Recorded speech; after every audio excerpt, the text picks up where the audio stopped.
Obrigado pela participação. Que eu digo, estar aqui é o que faz vocês diferente do mercado, buscar conhecimento, buscar novos modelos de negócio e saber o que está acontecendo na outra ponta, né? Muitas vezes a gente fica ali dentro de casa, olhando muito para dentro de casa e perde oportunidades. E a ideia hoje é justamente a gente falar um pouquinho sobre oportunidades, né? Me apresentando bem rápido, meu nome é Isaac Guanabara, sou diretor do mercado solar. Eu atuo no mercado de energia solar fotovoltaica há 10 anos, tive a oportunidade de entrar em 2012, onde era tudo ainda especulação. E é muito interessante porque a gente tem muitos aspectos semelhantes à mobilidade elétrica, que é o tema desse painel. Quem aproveitou e se posicionou no segmento de energia solar fotovoltaica em 2012, hoje lidera o mercado. Então aqui nós temos uma nova oportunidade de mercado relativamente semelhantes, que a gente precisa começar a se posicionar, né? Então, hoje a gente vai falar sobre oportunidades no setor da mobilidade elétrica, começando sobre o que é o mercado, em que momento nós estamos, né? Isso a gente viu em muitos palestrantes que trouxeram, né? Mas trouxe aqui a apresentação aqui da 4 rodas, onde os carros elétricos serão mais baratos do que os movidos a gasolina até 2027. E aí a gente faz já alguns links muito importantes. A gente fala, sim, da questão de sustentabilidade. Mas não adianta eu querer ser sustentável e não ter condições de ser sustentável. Né, falamos muito aqui sobre a questão do preço e acessibilidade desses veículos. Então, quando a gente diz que em alguns países veículos a combustão serão deixados de serem fabricados, é muito relacionado à questão de preço dessa produção. Né? Então, aqui nós temos a curva, tá, de variação de preço, obviamente esse preço na Europa, onde nós temos a curva em azul, o decaimento do preço de fabricação dos veículos elétricos, e a curva em preto, o custo de fabricação dos veículos a combustão. Em 2026, essas curvas elas se encontram, o que significa que a partir de 2027, fabricar veículos elétricos será mais barato do que fabricar veículos a combustão. Então isso nos dá uma luz, porque o que ocorre na Europa uma hora chega no Brasil. Pode parecer algo distante, mas nós temos a previsão que até o final de 2022 nós tenhamos no Brasil mais de 100 mil veículos elétricos rodando, ou seja, já é realidade. O veículo elétrico no Brasil, ele é realidade. É algo que tem muito a crescer, mas lembrando, quem chega primeiro bebe água limpa, e aqui a gente vai falar sobre oportunidades de posicionamento para que a gente colhe esses frutos no futuro. Ponto extremamente importante é que a gente conheça os tipos de veículos elétricos. Muitas vezes a gente fala aqui sobre o crescimento do mercado dos elétricos e eletrificados, mas nem todo mundo tem de cabeça os tipos de veículos elétricos que a gente compõe nesse todo. A gente começa pelos veículos elétricos híbridos, né? Então, o veículo elétrico híbrido ele possui 2 motores, um motor elétrico e um motor a combustão. Esse tipo de veículo ele não permite uma fonte de carregamento externo. Qual é o principal objetivo do motor elétrico? Aumentar a autonomia do motor a combustão. Então aqui a gente trabalha principalmente para buscar ganhos na autonomia do uso do combustível.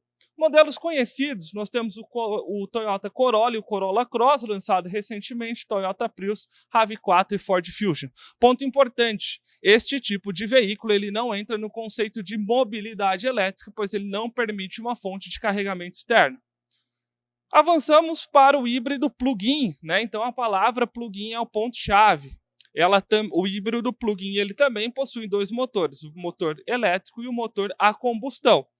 A diferença principal é que agora o híbrido plug-in ele permite uma fonte de carregamento externo. Então, nós enxergamos que isso daqui é uma tendência no mercado. A gente vai falar um pouquinho sobre infraestrutura. Se nós migrássemos hoje de maneira drástica, grande maioria dos nossos veículos para elétricos, a gente teria realmente um colapso, porque a gente não tem infraestrutura para isso, não tem energia, mas a gente precisa começar essa migração gradual. E o híbrido plug-in, a gente enxerga como essa chave de migração. É um veículo que você vai priorizar a fonte de carregamento elétrico, mas quando necessário, você também tem um motor a combustão para te suprir nestes momentos, né? E avançando, nós vamos para o veículo elétrico 100%, né? O veículo 100% elétrico, os famosos BEVs, né? Nós temos aqui alguns modelos conhecidos, como o Tesla, o Chevrolet Bolt, o Nissan Leaf, BMW i3, Renault Zoe, Jaguar, Volvo e por aí vai. O que a gente começa a enxergar também que as montadoras e as montadoras populares, hoje já não tem mais carro popular no Brasil, qualquer carro está acima de R$100 mil, mas montadoras tradicionais como o Chevrolet, como a Nissan, como a Renault, trazem carros 100% elétricos, buscando acessibilidade de custo, tentando trazer carros 100% elétricos com custo reduzido.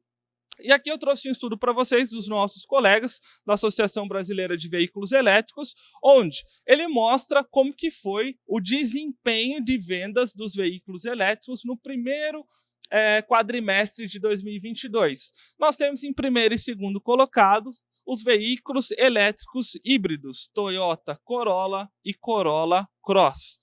Terceiro, quarto e quinto, a gente já entra no conceito de mobilidade elétrica, obviamente ainda muito distante, mas em uma quantidade expressiva. Então, veículo elétrico plug-in na terceira e quinta posição e um veículo 100% elétrico ocupando a quarta posição dos eletrificados mais vendidos no Brasil. Isso significa que realmente o mercado está movimentando. E a gente começa, então, a olhar para que esse mercado movimente, a gente precisa de uma infraestrutura para isso. E nem todos estão olhando para essa oportunidade de negócio, que são os pontos de recarga, as estações de recarga. Então, vamos falar brevemente sobre o carregamento de um veículo elétrico. Toda a bateria ela é carregada em corrente contínua. Então, nós temos a possibilidade de carregar um veículo elétrico diretamente em corrente contínua. Comumente vamos encontrar isso nos fast charge, os carregamentos rápidos, mas temos a possibilidade também de conectar os veículos através de um carregador em corrente alternada, onde a conversão ela é feita internamente. Então é importante entender esse conceito, por quê? Entendendo que a gente tem uma demanda de energia, a gente precisa preparar a nossa infraestrutura de rede para isso. Quanto maior a nossa potência disponível para o carregamento, menor o tempo utilizado nessa recarga, né? Só que para isso, toda a nossa infraestrutura elétrica ela precisa acompanhar essa evolução. Por exemplo, hoje, qual casa tem uma tomada industrial na garagem? Né? Qual apartamento tem uma vaga de garagem ali por morador, onde é possível a gente instalar um carregador veicular? Praticamente nenhuma. E nós estamos falando de potências relativamente altas. Nós vamos encontrar no mercado carregadores de 16 e 32 amperes, monofásicos ou bifásicos de 3,7 e 7,4 kW. E os trifásicos de 11 e 22 kW. Quando nós falamos, por exemplo, de carregadores aqui trifásicos de 22 kW, se nós tivermos apenas 10 carregadores, a gente já está falando de 220 kW. Imagine que todos os restaurantes, todos os postos de serviço nas estradas e rodovias do Brasil certamente precisarão de infraestrutura elétrica para que a gente consiga suprir essa demanda energética. Então, nós estamos falando de um novo modelo de negócio que surge e de know-how que comumente nós já temos, que é o know-how básico da eletrotécnica. É potência, é demanda de energia, é infraestrutura, é padrão de entrada. Então, muitos de vocês aqui, com certeza, já dominam alteração de um padrão de entrada, aumento de carga, dimensionamento de circuitos terminais, mas poucas pessoas passaram a olhar que esse mercado vai demandar muito desse tipo de serviço. Então, hoje, por exemplo, quem atua no mercado solar, no mercado de energia solar fotovoltaica, comumente está habituado a pedir ou a solicitar ou fazer um projeto de aumento de carga num determinado padrão de entrada. Isso não vai ser necessário mais somente para os sistemas fotovoltaicos, mas também para a instalação das estações de recarga. É importante lembrar que, como os veículos eles possuem esses conversores internos, cada veículo tem uma potência de conversor interno também. Então, nós temos ali conversores de 3,7 kW, 7,4, 16 e 22 kW. Ou seja, não adianta você disponibilizar 22 kW, por exemplo, na residência do seu cliente, sendo que ele comprou um carro com conversor interno de 11 kW, de 7,4 ou de 3,7 kW. E o porquê que é importante a gente conhecer sobre os tipos de veículos e conversores. Por quê? A cada veículo vendido, no mínimo, nós teremos mais um ponto de recarga, que ou é na casa ou é no trabalho da pessoa que adquiriu esse veículo elétrico. Se nós trouxermos números atuais, imaginando que em 2022 a gente finaliza com mais de 100 mil veículos elétricos rodando no Brasil, são mais de 100 mil estações de recargas instaladas. E quem está preparado para fazer uma instalação de um carregador veicular? Então vamos conhecer um pouquinho sobre os tipos de carregadores, né? Começando pelo carregador de emergência. É um carregador de potência extremamente baixa, porque ele está limitado a um carregamento em 10 amperes, tomada de uso geral. Qualquer tomada de 10 amperes você consegue conectar um carregador de emergência. Qual que é o grande problema? Obviamente o tempo de recarga, e por isso que ele é utilizado somente em emergência. Considerando um veículo com uma bateria de 40 kWh, né? Nós já temos veículo com bateria de 70, 80 kWh. Então aqui a gente está pegando o melhor cenário, o cenário onde a bateria tem a menor capacidade de armazenamento. Com o carregador de emergência nós levaríamos ali, por exemplo, numa tomada 220 volts, aproximadamente 20 horas para recarregar esse veículo. Então, obviamente, não é utilizado constantemente, somente em casos de emergência. Depois nós já avançamos para o carregador portátil. Esse é um carregador que já tem uma alta potência de carregamento, ele pode chegar a 22 kW, só que o ponto principal, para que eu tenha 22 kW disponível nesse carregador, eu preciso de uma tomada industrial. Eu preciso de uma infraestrutura para que eu possa fazer a conexão e ter ali uma demanda disponível de 22 kW. Isso exige, no mínimo, a instalação de uma tomada industrial. E aí, uma nova pergunta. Por mais que nós tenhamos um carregador portátil no porta-mala do carro, a gente não tem uma tomada industrial disponível ou em um estacionamento, ou em um restaurante, ou em um posto de combustível. Então a gente fala muito do futuro, né? Então muitos aqui, nós trouxemos números do futuro, mas isso daqui já é realidade. São coisas que a gente já pode passar a ofertar a partir de agora. A gente já começa a olhar um novo mercado e começa realmente a ganhar dinheiro e a se posicionar nesse mercado. E não precisa de muito. Talvez você não conheça nada de veículo elétrico. Se você conhecer o mínimo de eletrotécnica e conseguir fazer a adequação ali de uma tomada industrial, você já começa a gerar negócio. E aí você começa a mostrar para o seu cliente que é extremamente interessante ele ter, no mínimo, ali uma tomada industrial que custa muito barato e ter um cliente parado ali, por exemplo, no restaurante ou na churrascaria dele por 1 hora, por 1 hora e meia, por 2 horas. Né? Então a gente começa a gerar negócios a partir de agora. A gente não precisa esperar o futuro. A gente tem que começar a se posicionar de imediato. Seguindo depois, pessoal, para os wallbox. Ele tem a potência semelhante aos carregadores portáteis. A grande diferença é que eu tenho um ponto fixo. Isso nos traz principalmente mais comodidade, mais segurança por ser um ponto fixo de demanda de energia. E aqui a gente começa a trabalhar também em conceitos de monitoramento mais aprimorados. O quanto que você consumiu de energia, o quanto que você usou por mês, por dia, por hora. Você consegue fazer as limitações de potência e por aí vai.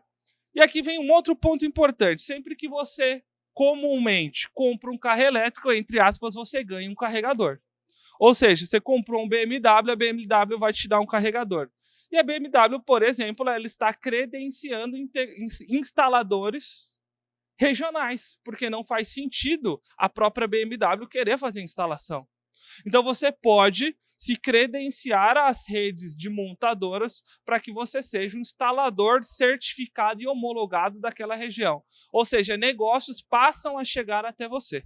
Né? Então você não busca simplesmente o negócio vem até você. Aqui é uma excelente oportunidade de negócio. E o que você precisa ter de conhecimento mínimo? Conhecimento em eletrotécnica, disponibilidade de energia, potência disponível para o carregamento. E aí você vai fazer um curso ali de instalação, obviamente, vai passar por uma certificação, mas é algo relativamente simples. O que tem dentro de um carregador veicular? Simplesmente um contador inteligente, com monitoramento. Então, pessoal, olhem para esse mercado, porque é um mercado que vocês precisam começar já né? Um mercado que a gente precisa começar a se posicionar. E por fim, depois dos wallbox, nós temos os carregadores comerciais, também chamados de parking, comumente utilizado em eletroposto, aí é algo talvez um pouco mais distante. Outro ponto importante, hoje a gente tem uma demanda baixa de carregamentos. Então, não necessariamente um comércio precisa comprar um estacionamento do tipo parking. Talvez um comércio ele possa sim ter um carregador residencial. Ele vai usar uma vez por semana, uma vez a cada 2 semanas, uma vez por dia. A partir do momento que a gente começa a ter volume, aí faz sentido a gente trabalhar com os carregadores comerciais do tipo parking. E aí aqui vem outro ponto extremamente importante. Comumente aqui nós já estamos falando em carregamento direto em corrente contínua. Tá? Então a conversão ela é feita dentro do carregador. Por isso que ele é maior, ele é mais robusto e ele é mais caro. E nós também trabalhamos aqui na modalidade de fast charge, com potências mais altas para que o carregamento seja mais rápido. Aqui nós temos, por exemplo, possibilidades de carregamento em 30 minutos ou 1 hora. Só que com potência mais alta. Carregador do tipo fast charge, comumente a gente vai trabalhar com 40, 50 kW em diante por ponto de recarga. Então imagina que a gente tenha 50 kW disponível por ponto de recarga e nós tenhamos ali, por exemplo, 10 pontos de recarga disponível. A gente está falando de meio mega de potência que deve ser disponibilizada só para o carregamento dos veículos elétricos. Então, isso também exige um reforço na rede, uma infraestrutura, uma disponibilidade ali de um ponto onde vai ser demandado uma alta potência elétrica. Beleza? Pessoal, e como a gente tem pouco tempo, né? Agora a gente quer fazer um vínculo bem rápido à mobilidade elétrica e à energia solar. O ponto principal está em quem consome. O público que consome energia solar é um público muito semelhante àquele que tem um veículo elétrico, né? É um público que busca economia, sustentabilidade e tecnologia. Além de tudo, é um público que tem um poder aquisitivo semelhante. E aí talvez você fale, eu não entendo nada de energia solar, mas com certeza na sua região existem várias empresas especializadas em energia solar. E por que não fazer uma parceria de negócio? Você tem o público que tem interesse, por exemplo, em energia solar, caso ele tenha um veículo elétrico. E o público que tem energia solar em casa, com certeza ele tem interesse em um veículo elétrico. Então, esses pontos que se convergem, a gente precisa começar a trabalhar e fortalecer as parcerias regionais. Vou dar um exemplo muito rápido para vocês. Conta simples, calculada aqui para Sorocaba, tá? Se o veículo, por exemplo, ele tem uma bateria de 80 kWh, vamos ser bem conservador e estimar 2 recargas completas mensais. Ou seja, eu tenho um consumo adicional de energia elétrica naquela casa, 160 kWh por mês. O que eu preciso de um sistema fotovoltaico para suprir essa energia? Um sistema de 1,5 kW são aproximadamente 3 módulos de 500 Wp. Quanto que isso custaria aproximadamente para um cliente final? R$9.000. E o que você pode fazer? Uma parceria com integradores que trabalham com energia solar, especializados, que conhecem do sistema, trabalhar num modelo de representação comercial. Você agrega negócio no que você já faz. Você já tem o cliente, você já ofereceu o carregador, ele já fechou o carregador. Por que não? Talvez só despertar o interesse em energia solar, passar isso para um parceiro que conhece do sistema, que vai fazer da maneira adequada, e você de repente ganha uma representação sobre isso. Falando numa representação que estimada de 5%, você ganharia R$450 por uma indicação. Isso falando caso o seu cliente que instalou o carregador veicular, ele instale um sistema fotovoltaico só para suprir essa demanda de energia. Mas o mais lógico é que se ele instalar um sistema fotovoltaico, é que ele instale para suprir todo o consumo da casa, e não só para aquilo que foi adicionado pelo consumo do veículo elétrico. E aí aqui eu trouxe um outro exemplo. Uma casa, comumente, que vai ter um veículo elétrico, vai ter um padrão aquisitivo de médio para alto, então comumente consome um pouco mais de energia.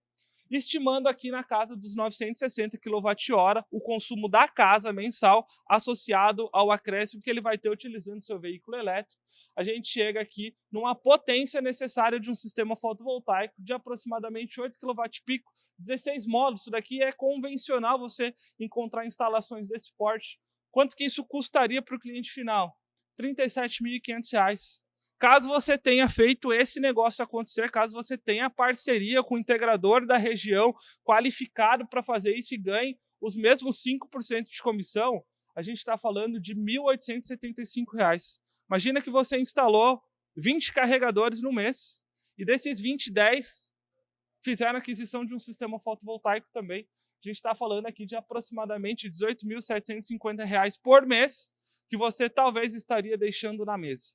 Então, nosso objetivo da nossa fala hoje, de maneira bem breve e bem rápida, é dizer que vocês ouviram muito falar sobre veículo elétrico, que é futuro, mas já é possível iniciar no presente. Não necessariamente você precisa esperar 10 anos, 3 anos, 4 anos, 5 anos para começar.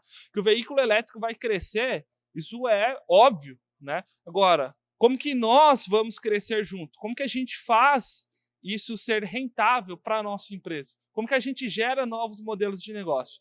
Então, de maneira bem simples e bem superficial, aqui foi algumas dicas para vocês. O nosso tempo é um pouquinho apertado. Quem quiser conhecer um pouquinho mais, a gente fala bastante sobre os dois temas no nosso perfil do Instagram. É só ler o QR Code. Estaremos aqui até o final do evento também.